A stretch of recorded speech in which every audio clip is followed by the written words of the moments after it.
கிலோமீட்டருக்கு செக்கிங் நடத்திட்டு வரோம். நல்லா பப்ளிக் ரெஸ்பான்ஸ் இருந்ததுனால அவங்க என்ன மனு தராங்களோ அந்த அடிப்படை, அது காணாக இருந்தாலும் சரி, ரோடாக இருந்தாலும் சரி, மற்றபடி பேர் மாற்றம், பரப்பு இருப்பு சான்றிதழ், சொத்துக்கு பேர் மாற்றம், பூங்கா, என்ன கோரிக்கைகளும் நிறைவேற்றிட்டு வரோம். அதில் ஒரு பகுதியாக முதலமைச்சர் உத்தரவு கிடங்க உங்களுடன் முதல்வர் ஸ்கீம் நடைபெற்றிருக்குது. அதில் 43 வகையான டிபார்ட்மெண்ட்களோட பயன்பெறும் இருந்தாலும் நம்ம மாநகராட்சியோட இது பார்த்தீங்கன்னா மேற்கு முன்னாடி 197 மனு அதுலேயும் வந்து அதில் கிட்டத்தட்ட ஒரு 46 உடனே தீர்வு பண்ணிட்டாச்சு. ஏன்னா சொத்தாக இருக்கட்டும், பேர் மாற்றமாக இருக்கட்டும், அதிகாரி கள ஆய்வு செஞ்சு தான் முடிவு வரும். வர வர உடனே கொடுத்துருவோம். ரோடாக இருந்தால் பிரியாரிட்டி அடிப்படையில் ஏற்கனவே வந்து 964 ரோடு வேலை நடந்துட்டு இருக்கு. அதில் வந்து சில இடத்துல வந்து யூஜிஎஸ்லாம் உங்களுக்கு தெரியும், அண்டர்கிரவுண்ட் ட்ரைனேஜ் நம்ம பகுதியில் நடைபெறுது. வார்டு நம்பர் 16, 17, 18 அந்த பகுதியில் மட்டும் முடிஞ்சோன்னா நடைபெறும். அதேமாதிரி நார்த் சவுண்டில் வந்து 24/7 அதில் தோண்டி வச்ச வேலை இறங்கியனால அங்கே நடக்காமல் இருக்குது. அதுமாதிரி சவுத் சவுண்டில் பார்த்தீங்கன்னா 48, 49 வார்டில் யூஜிஎஸ் இல்லாத பகுதிகளெலாம் வந்து ரோடு உடனடியாக போடப்படும்.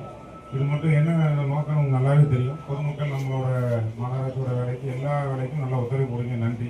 குறிப்பாக மழைக்காலம் வந்தாச்சு. 8ஆம் மாதம் வந்துட்டு நம்ம ஊரில் தசரா முடிஞ்சவங்க தான் மழை வரும். அதுக்குள்ளே பக்கத்தோட தான் நமக்கு ஒரு மெயினாக பிரதானமாக இருந்தாலும் 6 கிலோமீட்டர் உள்ள கிளீனிங் வேலை உள்ள ஜேசிபி வரைக்கும் ஒரு சைடு நடைபெற்று அங்கேருந்து வராங்க, கடற்கரையிலேருந்து வந்துட்டு இருக்காங்க, நடைபெற்று இருக்குது. இது போக வந்து எக்ஸ்ட்ரா உள்ள சேனல் உங்களுக்கு நல்லாவே தெரியும்.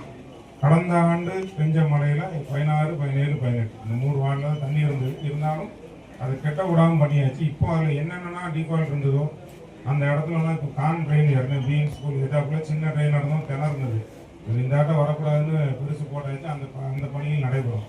ஏன்னா அந்த ஸ்கூல் பகுதியாக இருக்கிறதுனால மக்கள் அங்கே போயிட்டு வர்றதுக்கு கொஞ்சம் சிரமமாக இருந்தாலும் உடனடியாக ஆய்வு முடிஞ்சிடும். அதுக்கப்புறம் நம்ம கோப்பூர் குளம் உங்களுக்கு நல்லாவே தெரியும்.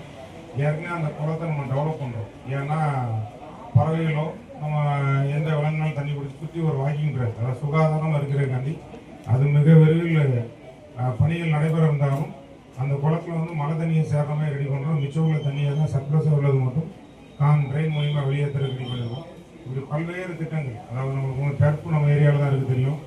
இதே மாதிரி சின்ன சின்ன கிரவுண்டு மாநகராட்சிக்கு 206 பார்க் சைட் இருக்குது தெரியும். அதில் மக்கள் தேவைக்கு அடிப்படையில் சில இது பூங்காவாக இருக்குது, சில இதை வந்து நாங்கள் ஃபென்சிங் பண்ணி செடி வச்சு விட்ருவோம். சுகாதாரமாக இருக்கட்டும், ஆரோக்கியமான காற்று வரட்டும். நம்ம செய்ய வேண்டியதுன்னா இன்னும் ஒன்று மட்டும் நடைமுறைக்கு வராமல் இருக்குது, கேரி பேக் மட்டும். அந்த ஓடையில் க்ளீன் பண்ணுற இடத்துலலாம் டன் கணக்கில் ஃபுல்லாக கேரி பேக்கில் கட்டி போட்டுருவோம். கண்டிப்பாக அறவே தவிர்க்கணும் என்று கேட்டுக்கொள்கிறேன். ஏன்னா தடை செய்யப்பட்டிருக்கு அரசால். இருந்தாலும் 3 ஆண்டு காலம் நல்லா ஒரு பெனிஃபிட் இருந்தது. குறிப்பாக அடையிற இடம் எங்கே நடமாடுற இடம் தெரியும் பார்த்துக்கோங்க. முன்னாடி நம்மகிட்ட பொட்டா கடையில் இருந்தது, ஹோட்டல் கடையில் இருந்தது, அவங்களாம் இப்போ பண்ணுறது கிடையாது. இப்போதைக்கு பார்த்தீங்கன்னா மார்க்கெட்டு, ஃபிஷ் மார்க்கெட் இடத்துல இருக்குது.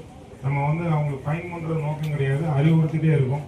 இது பொதுமக்கள் உங்கள்கிட்ட இருந்து தான் நம்ம வந்து கட்டுப்படுத்த முடியும். நீங்கள் வாங்க மாட்டேன்னு ஒரு உறுதிமொழி எடுங்க, எடுத்தால் மட்டும் தான் அதையும் கட்டுப்படுத்த முடியும். கொரிய பொருள் உங்கள் மனு வரிசையாக வாங்க போடும். இதோட வராத மனு இருந்தாலும் இதுக்கப்புறம் இப்போ நாங்கள் 4 மண்டலம் 4 ஆணையாளர் அதிகாரிகள்லாம் வரோம். இதுக்கப்புறம் கால் சென்டரோட நம்ம நம்பர் இருக்குது, ஆன்லைன் நம்பர். எப்போ வந்தாலும் அதை ரிவ்யூ பண்ணிக்கிட்டே இருப்பாங்க.